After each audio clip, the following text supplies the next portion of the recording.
ಮಾಲೀಕ ಅಂತ ಅನ್ಕೊಂಡ್ಬಿಡ್ತೇವೆ ನಾವು. ಆ ಮನಸ್ಸಿನಲ್ಲಿ ಪಾಸಿಟಿವ್ ಥಿಂಕಿಂಗ್ ಇತ್ತು, ಥಾಟ್ಸ್ ಇತ್ತು, ಅದು ಅನ್ಕೊಂತು. ಆದ್ರೆ ಇವ್ರ ಮನಸ್ಸೇನು ಮುಚ್ಚಾಕ್ಬೇಕು.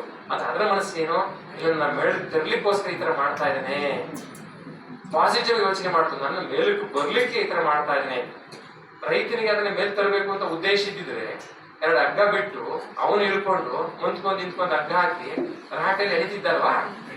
ಆದ್ರೆ ಆ ಮೈಂಡ್ ಏನಿತ್ತು, ಕುದುರೆ ಮನಸ್ಸು ಏನು ಅನ್ಕೊಂತು, ಇಲ್ಲ ಅವನನ್ನು ಬದುಕಿಸ್ಲಿಕ್ಕೋಸ್ಕರ ಮಣ್ಣು ಸುರಿತಾ ಇದ್ದೇನೆ, ಅದಕ್ಕೆ ನಾನು ಮೇಲ್ ಬರ್ಲಿಕ್ಕೆ ಅವಕಾಶ ಮಾಡಿಕೊಡ್ತೇನೆ ಅಂತ. ಹಾಗೆ ನಾವು ಧನಾತ್ಮಕವಾದ ಭಾವನೆಯನ್ನು ಇಟ್ಕೊಂಡು ಆ ಭಗವಂತ ನಮ್ಮನ್ನ ಮೇಲೆತ್ತಲಿಕ್ಕೆ ಪ್ರಯತ್ನ ಮಾಡ್ತಾ ಇದ್ದೇನೆ, ಮೇಲೆತ್ತಲಿಕ್ಕೆ ಇವೆಲ್ಲ ಕ್ರಮಗಳಾಗ್ತಾ ಇದ್ದಾವೆ. ಹಾಗಾಗಿ ನಮ್ಮನ್ನು ನಾವು ಸ್ವತಂತ್ರಗೊಳಿಸಿಕೊಳ್ಳುವ, ಅಂದ್ರೆ ವ್ಯರ್ಥ ಸಂಕಲ್ಪಗಳಿಂದ, ಅನರ್ಥವಾದ ಮಾತುಗಳಿಂದ, ಅನರ್ಥವಾದ ಸಂಬಂಧಗಳಿಂದ ಅಲ್ವಾ, ಈ ಒಂದು ವ್ಯಾಕುಲತೆಯಿಂದ ದೂರ ಮಾಡ್ಕೊಂಡು ಲಿವರೈಸ್ ಆಗ್ಲಿಕ್ಕೆ, ಆತ್ಮ ಕಲ್ಯಾಣವನ್ನು ಸಾಧಿಸಲಿಕ್ಕೆ ಪ್ರಜಾಪಿತ ಬ್ರಹ್ಮಕುಮಾರಿ ಈಶ್ವರಿ ವಿಶ್ವವಿದ್ಯಾಲಯಗಳು ಬಡ್ಡಿ ಕಾರ್ಯಕ್ರಮ ಮೂಲಕ, ಮುರಳಿ ಕಾರ್ಯಕ್ರಮಗಳ ಮೂಲಕ, ನೀವು ಮೌಂಟ್ ಅಬು ಹೋಗಿ ನೋಡಿ, ಕಾಂಪೌಂಡ್ ಒಳಗೆ ಹೋದ್ರೆ ನಿಮ್ಮನ್ನ ನೀವು ಮಾತು ಬಿಡ್ತೀರಿ. ಕಾಂಪೌಂಡ್ ಹೊರಗಡೆ ಹೋದ್ರೆ ನೀವು ಸೋಮವಾರ ಹೋಗಿದ್ರೆ ನೆಕ್ಸ್ಟ್ ಗುರುವಾರ ವಾಪಸ್ ಬರ್ಬೇಕು ಅಂದ್ರೆ ಫಿಕ್ಸ್ ಮಾಡ್ಕೊಂಡು railway ticket, flight ticket book ಮಾಡಿದ್ರೆ ಏನಿಸ್ತೇನೆ, ಇನ್ನು ಸೋಮವಾರದೇ ಇದ್ದೀವಿ, ಹಾಗೆ ಗುರುವಾರ ಬಂದ್ಬಿಟ್ಟು ಅನಿಸುತ್ತೆ. ಆ ರೀತಿಯ ಒಂದು ಸಂತೋಷ ಅಲ್ಲಿ ಆಗುತ್ತೆ. ಆ ಒಂದು ಪ್ರಜಾಪಿತ ಬ್ರಹ್ಮಕುಮಾರಿ ಈಶ್ವರ ವಿಶ್ವವಿದ್ಯಾಲಯದ ಈ ಒಂದು ಸಂಪರ್ಕಕ್ಕೆ ಬಂದಿರುವಂತವ್ರೆಲ್ಲರೂ ಕೂಡ ಅದೃಷ್ಟವಂತರು. ಏನನ್ನು ಕಳೆದುಕೊಳ್ಳಲಾರಿವಿ, ನಮ್ಮ ವ್ಯರ್ಥ ಸಂಕಲ್ಪಗಳನ್ನು ಹೊರತುಪಡಿಸಿ ಅಲ್ವಾ, ವ್ಯರ್ಥ ಸಂಕಲ್ಪಗಳನ್ನಷ್ಟೇ ನಾವು ಕಳ್ಕೊಳ್ತೀವಿ ಹೊರತು ಇನ್ನೇನನ್ನು ಕಳೆದುಕೊಳ್ಳುವುದಿಲ್ಲ. ಎಲ್ಲವನ್ನೂ ಕೂಡ ಗಳಿಸಬಹುದು. ಹಾಗಾಗಿ ಶ್ರದ್ಧೆ, ನಿಷ್ಠೆ, ನಿರಂತರ ಸಂಪರ್ಕ ಮತ್ತು ಆಸಕ್ತಿ ಅದಿದ್ರೆ ಅದರ ರುಚಿ ಬಹಳಷ್ಟಿರುತ್ತೆ. ಆಲ್ಬರ್ಟ್ ಐನ್ಸ್ಟೀನ್ ದೊಡ್ಡ ವಿಜ್ಞಾನಿ, ಅವನು ಅನ್ಕೊಂಡ್ಬಿಟ್ಟಿದ್ದ ವಿಜ್ಞಾನ ಮಾತ್ರ ಈ ಜಗತ್ತಿನ ಸತ್ಯ ಅಂತ.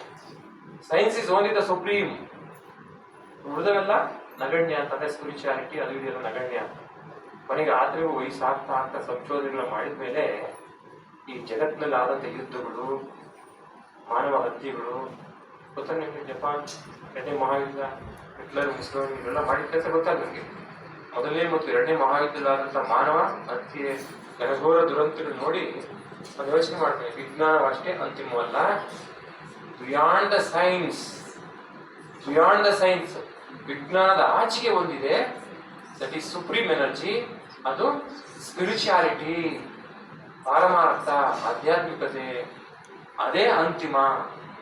ಮಾನವನ ಶಕ್ತಿ ಎಲ್ಲಿತ ಒಂದು ಹಂತಕ ನಡೆಯುತ್ತೆ, ಆದರೆ ಆ ಭಗವಂತನ ಶಿವಬಾಬಾರವರ ಒಂದು ಕೃಪೆ ಇಲ್ಲದೆ ಯಾವುದೂ ಕೂಡ ನಡೆಯೋದಿಲ್ಲ. ಹಾಗಾಗಿ ಅಂಥ ಕೃಪೆಯನ್ನ ಗಳಿಸಲಿಕ್ಕೆ, ಅಂಥ ಒಂದು ಆರೈಕೆಯನ್ನು ಪಡ್ಕೊಳ್ಳಿಕ್ಕೆ ಈ ಒಂದು ಸುಲಭ ಮಾರ್ಗ ರಾಜಯೋಗ, ಈ ಸ್ಪಿರಿಚುಯಾಲಿಟಿನಲ್ಲಿ ಅತ್ಯಂತ ಸರಳವಾಗಿ ಎಲ್ಲರಿಗೂ ಒಗ್ಗುವ, ಯಾರು ಬೇಕಾದ್ರೂ ಅನುಸರಿಸಬಹುದಂತ, ಮಕ್ಕಳು, ಮರಿ, ವಯಸ್ಸಾದಂಥ ಹೆಣ್ಮಕ್ಳು, ಗಂಡ್ಮಕ್ಳು ಎಲ್ಲರೂ ಕೂಡ ಮುಕ್ತವಾಗಿ ಒಂದು ಸರಳ ಮಾರ್ಗವನ್ನ, ಗೋಲ್ಡನ್ ಪಾತನ್ನ ಸೃಷ್ಟಿ ಮಾಡುವಂಥದ್ದು ಪ್ರಜಾಪಿತ ಬ್ರಹ್ಮಕುಮಾರಿ ಈಶ್ವರ ವಿಶ್ವವಿದ್ಯಾಲಯದಲ್ಲಿ ಮಾತ್ರ ಸಾಧ್ಯ ಆಗಿದೆ. ಹಾಗಾಗಿ ನಾವು ಬ್ರಹ್ಮಬಾಬಾ ಅವರಿಗೆ ವಿಶೇಷವಾಗಿ ನಾವು ಎಲ್ಲವನ್ನೂ ತ್ಯಾಗ ಮಾಡಿ ಸಂಸ್ಥೆ ಕಟ್ಟಿದ್ದಾರೆ 90 ವರ್ಷದ ಹಿಂದೆ. ಎಲ್ಲವನ್ನೂ ತ್ಯಾಗ ಮಾಡಿ ಸಂಯಮಶೀಲತೆ, ಮಾತೃತ್ವ, ದೈವಪರತೆ ಇವೆಲ್ಲವೂ ಕೂಡ ಇರೋದು ಹೆಣ್ಮಕ್ಳಲ್ಲಿ ಜಾಸ್ತಿ ಇದ್ದ ತಾಯಿಗೆ ಸ್ಥಾನಮಾನವನ್ನು ಕೊಟ್ಟು ಅವ್ರ ಕಡೆಯಿಂದ ನಡೆಸ್ತಾ ಇದ್ದಾರೆ ಅಲ್ವಾ. ಅಕಸ್ಮಾತ್ ಗಂಡು ಮಕ್ಕಳಿಗೆ ಏನಾದ್ರು, ಗಂಡಸರಿಗೆ ಏನಾದ್ರು ಆಧ್ಯಾತ್ಮಿಕ ಅನುಭವ ಕೊಟ್ಟಿದ್ರೆ ಎಲ್ಲ ಒಳದಿಷ್ಟಕ್ಕೆ ಛಿದ್ರ ಮಾಡ್ಬಿಡ್ತಿರು. ಹಾಗಾಗಿ ಅತ್ಯಂತ ಸಂಯಮಶೀಲ ಮನಸ್ಸಿರುವಂತ ತಾಯಂದಿರಿಗೆ ಒಂದು ಜವಾಬ್ದಾರಿ ಕೊಟ್ಟಿದ್ದಕ್ಕೋಸ್ಕರ ಎಲ್ಲ ಕಡೆ ಸುಲಲಿತವಾಗಿ ಆ ಭಗವಂತನ ಒಂದು ಆ ಶಿವಬಾಬಾರವರ ಕೃಪೆಯಿಂದ ಎಲ್ಲ ಕಡೆ ಇಂಥದೊಂದು ಅವಕಾಶಗಳು ಸುತ್ತಮುತ್ತ ನೆರೆಹೊರೆಯವರಿಗೆ ಸಿಗ್ತಾ ಇರೋದು ಬಹಳ ಒಂದು ಒಳ್ಳೆಯ ಕೆಲಸ. ಹಾಗಾಗಿ ಈ ಒಂದು ಕೆಲಸ ಅಲ್ಲ, ಇದು ಸೇವೆ ಅಲ್ಲ, ಒಂದು ಮೌಲ್ಯ, ಇದು ವ್ಯಾಲ್ಯೂ ಎಡಿಷನ್, ಮೌಲ್ಯವರ್ಧನೆಯ ಕೆಲಸವನ್ನ ಆತ್ಮಗಳ ಮೂಲಕ, ಆತ್ಮ ಕಲ್ಯಾಣದ ಮೂಲಕ ಮಾಡ್ತಾ ಇದ್ದ ಸಂದರ್ಭದಲ್ಲಿ ಇವತ್ತು ಏನು ಬಡ್ಡಿ ಕಾರ್ಯಕ್ರಮ ಇದೆ, ಮತ್ತು ಇದು ಬರೆಯಕ್ಕೆ ತರ್ತಾರೆ. ಈ ಬಡ್ಡಿ ಕಾರ್ಯಕ್ರಮದಲ್ಲಿ ನನಗೂ ಇನ್ನೂ 2-3 ಕಾರ್ಯಕ್ರಮಗಳಿಂದ ಚಿಕ್ಕೂರು ಬೇರೆ ಹೋಗ್ಬೇಕು. ಬಹಳ ಪ್ರೀತಿಯಿಂದ ನಮ್ಮನ್ನ ಕರೆಸಿ ನಮ್ಮ ಅನುಭವಗಳನ್ನ ಹೇಳ್ಕೊಳ್ಳಿಕ್ಕೆ ಅವಕಾಶ ಮಾಡಿಕೊಟ್ಟಿದ್ದಕ್ಕಾಗಿ ಎಲ್ಲ ಅಕ್ಕ ತಂಗಿಗೆ ಮತ್ತು ತನ್ನಂದರಿಗೂ ಮಾಡ್ತೀನಿ.